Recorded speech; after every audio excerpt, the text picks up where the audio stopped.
First thing you want to do is get yourself a 12 to 14 foot lead rope. This one's a nice 12 foot. I like a 14, but the 12 foot seems the best for all of my students to manage. Then get yourself a stick. Now, I don't care if it's a handy stick you made yourself from Tractor Supply out of a hot wire fence post, or a dressage whip like this, something like that, nice stick. You can go out and get yourself a flag stick like this. This is my favorite. I like the length and I like what it does for my horses. Or you can get yourself one of these, standard lunging whip. I hate the things because most people get all tied up. They get their whip all tied up in this. It's way long, so they're like reaching way out to the horse that's way over there. And they can't control their horse when their horse is way over there, so they have to get a long whip to do it with.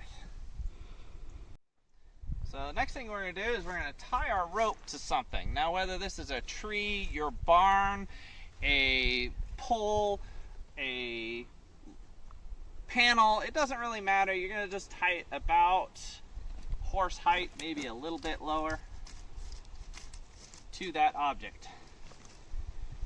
And we're going to come out to about this distance. And this is where we're going to practice our lunging without a horse. And this is the first part to our new series called The Perspective of the Horse. So everything I teach is based on principles. And this is one of the principles I'm going to go over with you today. It's called the perspective of the horse.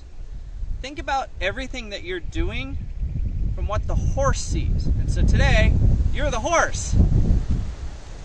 So the first thing you're going to do is you're going to practice passing the whip and this rope between your right and left hands.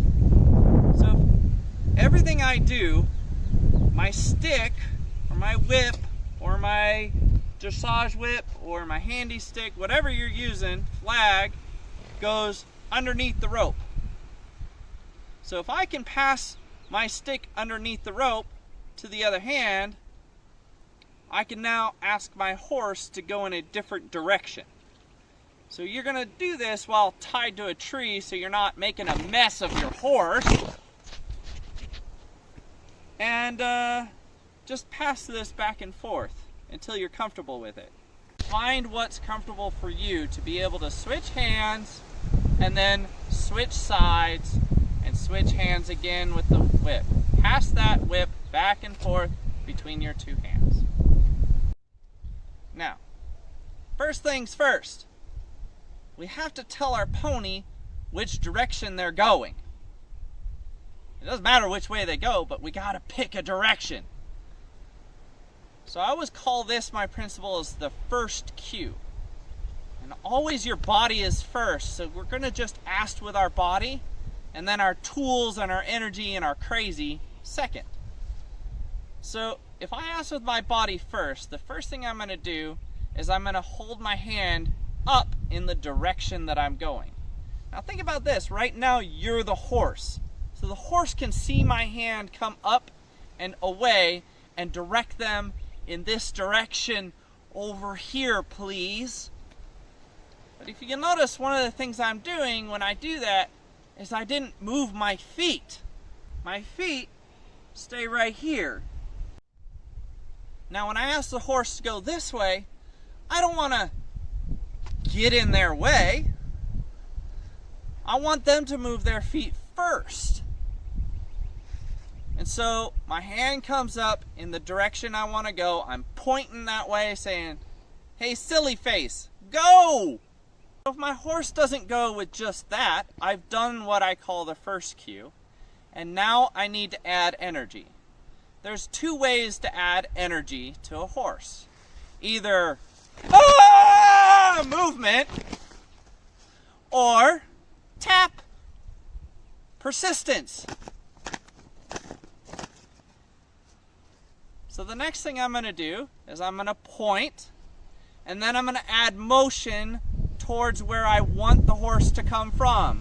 Over here. Go, horsey, go! And the second my horse goes, they're doing what I've asked them to do. So the second my horse is doing what I've asked, I have to quit doing the pressure, the thing that made them go. I have to empty their bucket. That's another principle we're going to go into later, but I have to empty my own bucket too and just relax. Because my horse is doing what they've asked them to do, and so I have to drop my energy and go, good horsey. And they're just going to continue doing it. Now, oftentimes my horses check in with me. They go, hey, am I doing the right thing? And all I should have to do is go, hey, keep going that way. And if they stop and they ask me, hey, am I doing the right thing? I'm going to say, hey, keep going that way. And so you can sit here and practice with the tree so that you're like, hey, go this way, good horsey. Hey, go this way. Move your butt that way, go on, move it. Another key thing here is my whip is going up and down, or it's going in a circle towards the hindquarters of my horse, or towards where I want the hindquarters to be.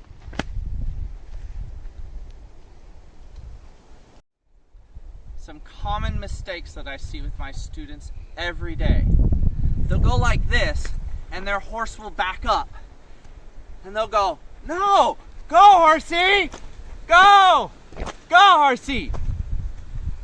Well, if you're looking from the perspective of the horse right now, they don't see your hand going that way. They have no idea where that hand is going.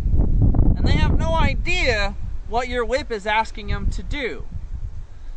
So stay in position. Don't move out of position. Keep your feet still and make your horse move first. So if I'm standing back here and I go, hey horsey, go, and he starts backing up, then I'm just going to go, I'll wait. I will outpatience you. I will wait and wait and wait until my horsey goes. Second thing I see people do is they go, but wait a minute. If I want my horse to go that way, why is my whip over here in front of their face? That might not look right to a horse. Also, this doesn't add energy. You can see it in the video. This adds energy. Go. So when I add energy to my horse, they're going to move. And right now, they don't know which direction to go. All they know is you stuck your hand up and you said go this way, and you said go away from me. And they're going to go away from you. So they're going to go, yeah. And you're going to go, now what? Because I'm out of position. I can't do the mistake of going like this. I can't do the mistake of going like this. Because they weigh half a ton. You're not going to win this war. I don't care what you do. There's a couple of things you can do to help yourself. Make sure that you're in an area where you are in a round pen, or you have a fence where they don't have another option. We're going to go into put them in a bind in another episode, but what we're going to talk about here is making you successful. Now, I'm in a field. I don't have a round pen. I do, but we're not going to use it today because a lot of people don't. So, here's what you do. Go, horsey, come on. And they're going to go, Earth! And you're going to go, Nope, that's not the right answer, horsey, go. This whole time, I'm bringing my hand up in the direction I want to go, and I'm applying energy with this hand to the back of my horse, behind them where they can see it in their rear view mirror. If I'm doing this, my horse is going to go that way, And as they go that way, I'm prepared to keep them in that nice circle. Now the second they start going, again, I'm going to drop down. I'm going to have a light hand on the rope so that it gives them a little room. And then we're going to just start jogging around me, or walking, or loping, or whatever energy the horse has chosen. I don't care. All I'm asking is for them to go that way. Any movement that way is a good thing, and you just got to stop and go, that's the right answer, horsey. To demonstrate some of our principles and how to lunge properly, we're going to use Bella. Bella came to us about 3 weeks ago as a client's horse. They were super excited to get Miss Bella here. However, when we started her training, we quickly found out that there's a good chance this poor mare had been used as some kind of recreational bucking horse. She wasn't going to win any national finals rodeo for some cowboy, but she definitely had it in there. She's come a long way in these last 3 weeks, but it's still pretty easy to get her to fill her bucket.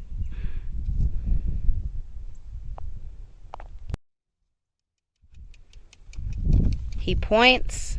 He adds energy. If you heard him, I don't know if you can hear him from there, but he did click to add that energy. His first cue was that point.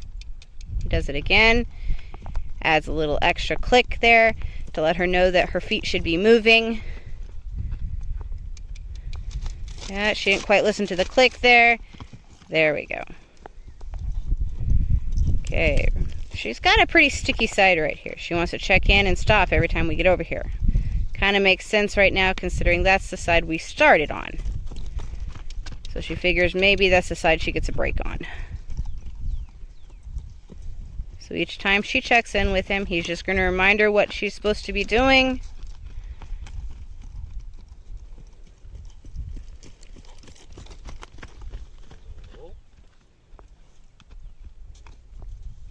Now in reality, guys, that would have been what I would consider a mistake. Where did she want to stop? Yep, you're right there. But that's not the end of our lesson. So she's going to work through this pretty quickly.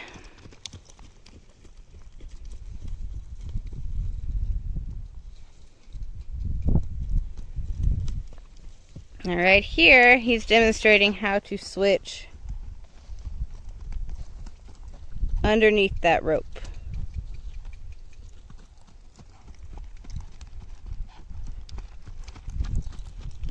That hand goes under, we switch the rope on top, and the whip comes underneath. Or the stick, or in this case, the flag. Remember, it doesn't really matter what you choose. All that thing is an extension of your arm. Because they definitely have a longer body than we do.